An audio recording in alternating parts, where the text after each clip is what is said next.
Noong March 14, 2026, isang post sa Facebook group na House and Lot for Sale Metro Manila ang umagaw ng atensyon ng netizens. Nakasaad sa listing ang tinatawag na Bahay Pilita Corrales na ibinebenta ng direkta sa mga buyer at malinaw na nakalagay, Pass to Agents. Ang property ay matatagpuan sa Jaquiloville, BF Homes, Parañaque City, isang eksklusibong subdivision na may espesyal na koneksyon sa pamilya. Ayon sa trivia, ipinangalan ang Jaquiloville sa anak ni Pilita na si Jaquilo Blanco habang ang developer naman ng lugar ay ang ama nitong si Gonzalo Blanco. Ng 2 palapag na bahay ay nakatayo sa 400 at 45 metro kwadrado na lote at may 350 metro kwadrado na floor area. Maluwag at perpekto para sa isang buong pamilya. Ang nasabing bahay ay mayroon 4 na maluluwag na kwarto, 4 na banyo, semi-furnished na interior, may sariling home office, may kwarto para sa driver at kasambahay na parehong may sariling CR, garage na kasya ang 4 na sasakyan,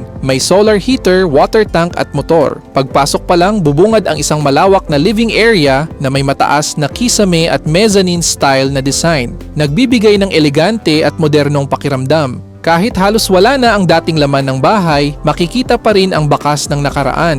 Mga dingding na minsang kinalalagyan ng mga larawan, parangal at alaala ng makulay na karera ni Pilita Corrales. May kakaibang pakiramdam ang lugar, tila isang gallery na minsang nagkwento ng kanyang buhay bilang isang alamat sa industriya ng musika. Diretso ang daloy ng espasyo mula living area papuntang dining at open kitchen, perpekto para sa gatherings at family moments. Ang kusina ay may minimalist na disenyo, may island counter sa gitna at open shelving para sa mga gamit. Sa likod, makikita ang isang simpleng hardin na may mga tropikal na halaman, nagbibigay ng sariwang hangin at relaxing na ambience. Sa ikalawang palapag naman, makikita ang open layout na may tanaw sa ibabang bahagi ng bahay at isang covered balcony na may view ng paligid.